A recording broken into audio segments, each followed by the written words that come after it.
Bonjour à tous, encore une fois content de vous retrouver et je suis encore avec Patrick, 67 ans. Donc Patrick est en forme, mais je vais lui faire un petit travail musculaire un peu différent de ce qu'il a l'habitude de travailler chez lui ou en salle. Alors aujourd'hui on va parler d'hypertrophie musculaire. Je ne vais pas parler de force mais d'hypertrophie.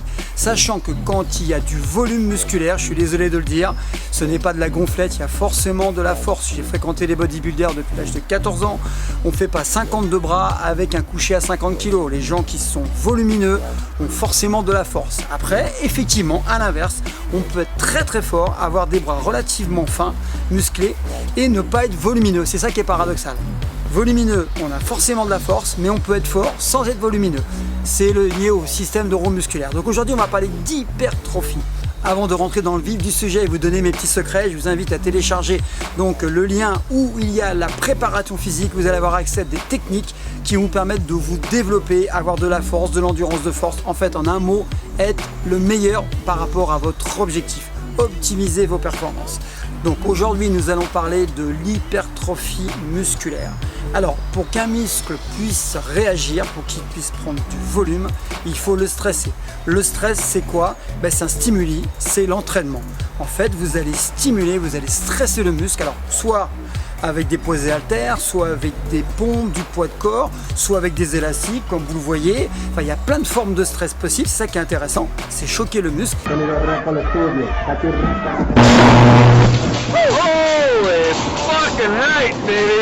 Et vous allez avoir une réaction. La réaction, c'est quoi? En fait, vous allez casser des fibres, ça va se dégrader. Et après la dégradation, vous allez reconstruire pour que le muscle soit encore plus fort. Cependant, il y a deux types de stress, d'accord? Et il y aura deux types de réactions par rapport à l'hypertrophie. Donc il y a l'hypertrophie sarcoplasmique. Alors c'est très scientifique, c'est simple. En fait, il y a un liquide qui s'appelle le sarcoplasme. Et en fait, on va augmenter ce liquide dans le muscle. Alors qu'est-ce qui se passe? Ça fait de la congestion. Ça fait du gros muscle. On est bien quand on est congestionné. Donc il y a un effet psychologique, physiologique. On sort de la salle, on est bien. Sauf que problème, ce type d'hypertrophie en fait que le volume ne reste pas, le flux sanguin ne reste pas, c'est de la congestion pure. C'est ce que font les bodybuilders avant les compétitions, c'est ce que font certaines personnes pour aller frimer à la plage, voilà. Mais ça ne reste pas, donc c'est très critiqué, il y en a qui appellent ça de la gonflette. C'est effectivement un afflux sanguin, mais ce n'est pas de la gonflette, d'accord? C'est deux choses différentes, d'accord? Alors, ce qu'il faut savoir, c'est que ce muscle, quand vous allez travailler en fait avec de l'hypertrophie de ce type, n'est pas très fort. En fait, ça ne renforce pas, ça ne donne pas de la force. C'est juste de la congestion. Donc, ce qui fait, j'ai fait une vidéo, si vous vous en souvenez, où j'ai pris 3 cm, plus de 3 cm de bras en 5 minutes, en faisant biceps, triceps. Donc, c'est possible, simplement, ça ne reste pas effectivement. Alors, le gros avantage, c'est que les charges sont pas lourdes, ou la tension n'est pas lourde, c'est que vous avez peu de risque de vous blesser, c'est que, en fait, vous ne risquez pas d'avoir de problèmes effectivement tendineux, articulaires, musculo-squelettiques, puisque la charge additionnelle n'est pas élevée.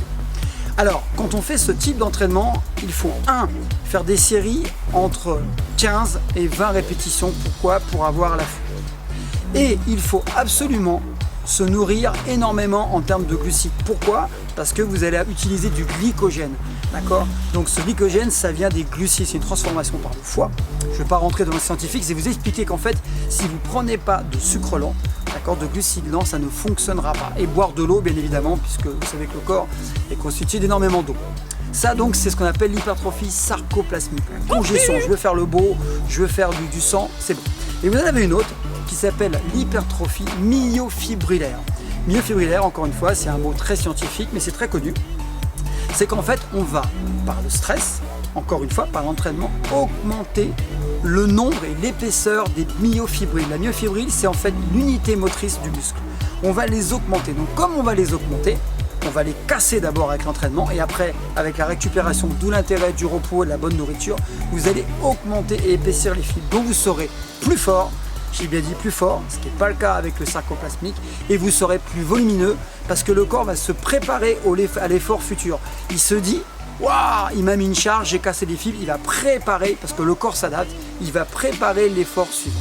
Donc si vous voulez de la force, il faut plutôt faire de l'hypertrophie myofibrillaire. Si vous voulez du volume, tout de suite, c'est le sarcoplasmique. Voilà. Simplement, l'intelligence, c'est de travailler les deux ou de fusionner. C'est ce que je fais avec ma méthode. Par contre, ce qui est important, c'est quand on fait du myofibrillaire, comme on casse, il faut refaire de la synthèse protéique. Donc, qu'est-ce qu'il faut faire? Il faut prendre des protéines en plus grosse quantité. Vous avez tout compris ou pas? Oui. Bon, c'est bien. Alors pourquoi je parle souvent de la série unique? Parce que du fait que c'est une série unique, mine de rien, je mets moins mon corps en état de hypoprotidique. Donc j'ai moins besoin de protéines, donc j'ai moins besoin d'abîmer mon foie et mes reins si je prends trop de protéines. Oui, il y a un juste équilibre.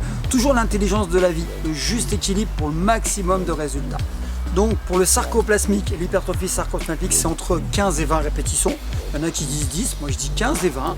Par contre pour le myofibrillaire, ça va plutôt être entre 7 et 10, vous voyez. Et donc forcément, ce sera des poids plus lourds, ce sera des tensions plus importantes. Donc Patrick va rentrer en action.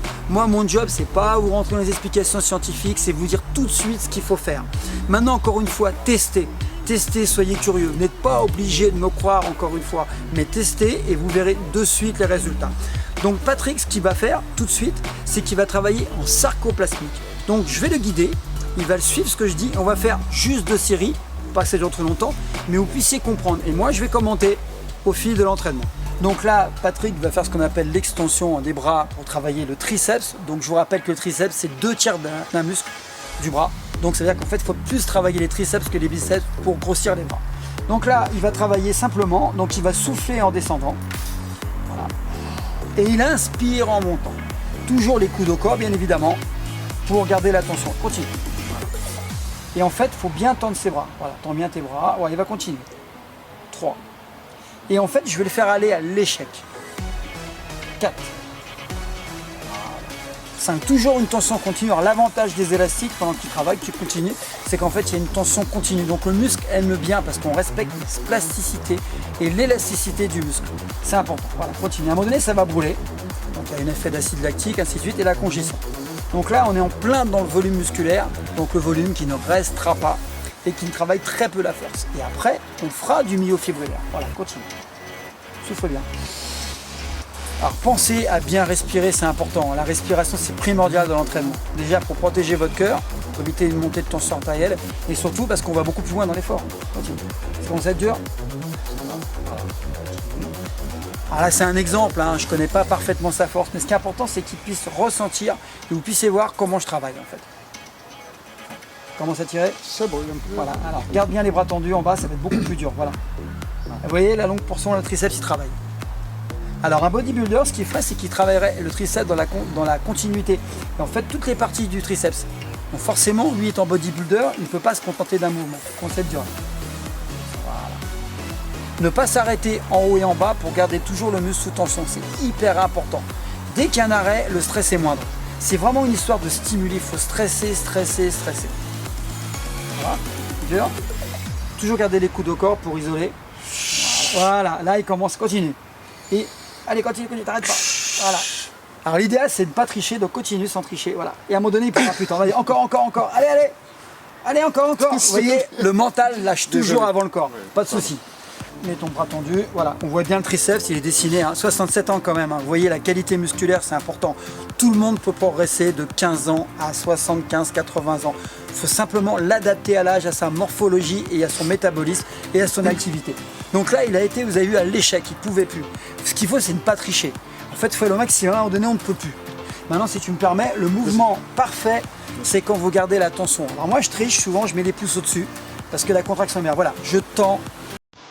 Tout de suite, je reviens très lentement. Je garde la contraction en permanence. Voilà. Contraction abdominale, vous voyez, j'arrête pas, comme ça. Et mes coudes ne bougent pas. Pourquoi? Parce que j'optimise un maximum le travail musculaire. Souvent, les gens trichent pour impressionner les copains et ainsi de suite. Donc là, ce qu'a fait Patrick, en fait, c'est du sarcoplasmique. Il a fait du pompe, la pompe. L'idéal, c'est arrêter et reprendre tout de suite. Ce qu'il va faire, là, il reprend, donc on s'est arrêté environ 30 secondes, 45 secondes. L'idéal, c'est 30 secondes. Et là, tu reprends. Et là, ça va être beaucoup plus dur. Forcément. Allez. Donc c'était la série de chauffe, la première. Maintenant, c'est la vraie série. Allez, vas-y. Très lentement. Et vous allez voir qu'ils vont faire beaucoup moins. C'est déjà dur. Voilà, tant mieux. Vous voyez le travail? Bon, je garde ses coudes, je le bloque parce qu'il n'a pas trop l'habitude, j'ai fait exprès. Hein. Patrick ne travaille pas de cette manière-là. Mais il a accepté en fait de nous aider pour vous faire voir qu'il y a d'autres manières de travailler. Vraiment. Je vais inspire. Commence à être dur. Vous voyez, il commence à trembler, donc là ça commence à tétaniser. Voilà, il va commencer à ne plus pouvoir tendre les bras. Ça prouve que la congestion est là. Vous voyez, il en avait fait beaucoup plus la première fois. Et là, forcément, c'est plus dur. Donc, pas la peine de faire 10 séries. S'il fait celle-là à l'échec, ce que je vais lui demander, en fait, ça suffira. Vous voyez, il commence à ne plus pouvoir attendre. Allez, allez. Après, c'est le mental. Encore une fois, il faut passer en mode guerrier. On n'est pas dans le sport, on est dans l'exercice. Voilà, il commence à se pencher en avant. Continue, continue. Continue, voilà. Donc, il a lâché. Il est ce qu'on appelle en échec musculaire. Donc, c'est là qu'il va faire de la fibre. C'est là qu'on va développer les myofibrilles, l'épaisseur. Voilà. Et là, vous voyez, la congestion est suffisante. Stop, on arrête. Pas la peine de faire 5 séries derrière. Il va être en catabolisme. Là, il est en anabolisme. Voilà. Donc maintenant, on va passer en mode myofibrillaire. Donc il va faire entre 7 et 10 répétitions. Maintenant, je ne vous l'ai peut-être pas dit, pour le sarcoplasmique, c'est 30 secondes entre les deux séries.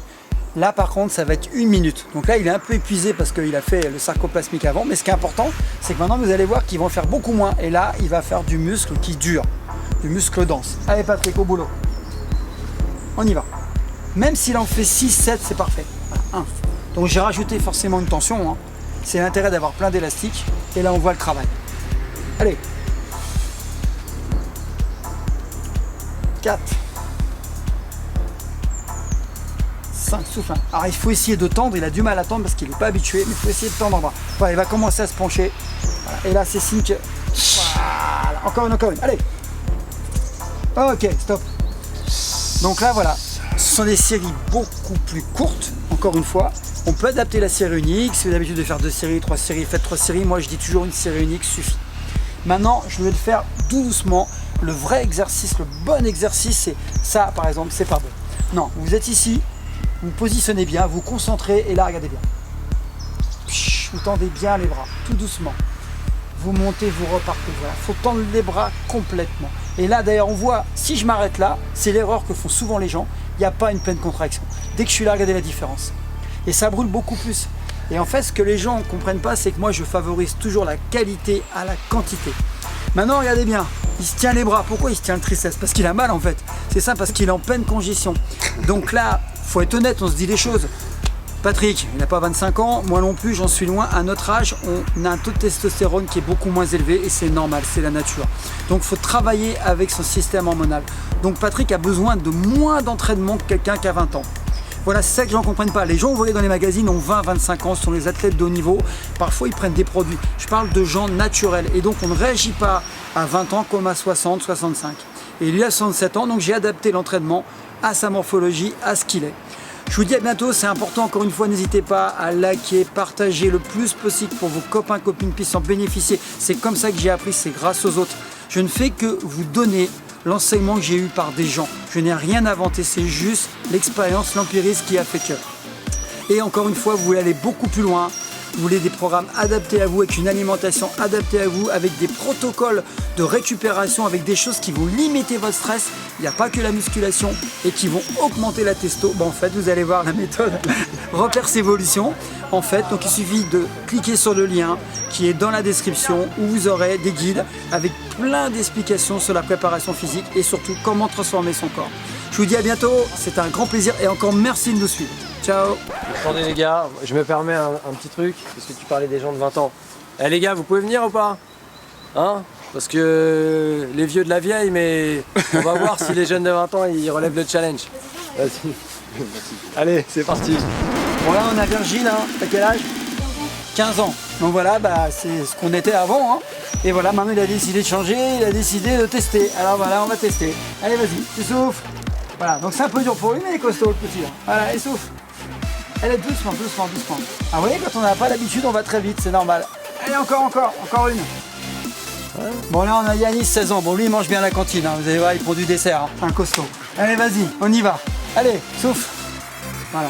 Allez costaud, hein. Allez encore. Allez, bouge pas la tête, regarde devant toi. Voilà, encore. Doucement, doucement. Vous voyez, l'intérêt des élastiques, c'est que les gamins, il n'y a aucun risque, il n'y a pas de charge additionnelle, donc on n'écrase pas assez cervical. C'est important, on respecte la colonne vertébrale. Super, bravo. Alors, ce que j'apprécie avec les élastiques et le travail au poids de corps, c'est qu'en fait, il n'y a pas de risque, il n'y a pas d'écrasement au niveau de la colonne, il n'y a pas de charge additionnelle. Il faut préserver le capital santé des jeunes. Parce que souvent, on voit des jeunes en salle de 15-16 ans qui font des squats avec 90, 100, 120 kg parce qu'ils sont costauds. On a vu là, les petits, il y en a qui sont costauds. Le problème, c'est que leur corps n'est pas du tout adapté à ça. Ils sont en pleine croissance. Donc, c'est important, ils achètent des élastiques, je suis tranquille, ils travaillent dans leur chambre, il n'y a pas de risque. Ils commencent à prendre des poids très lourds pour faire comme ce qu'il y a dans les magazines ou comme les copains. Là, il y a danger. Encore une fois, nous sommes des éducateurs avant tout.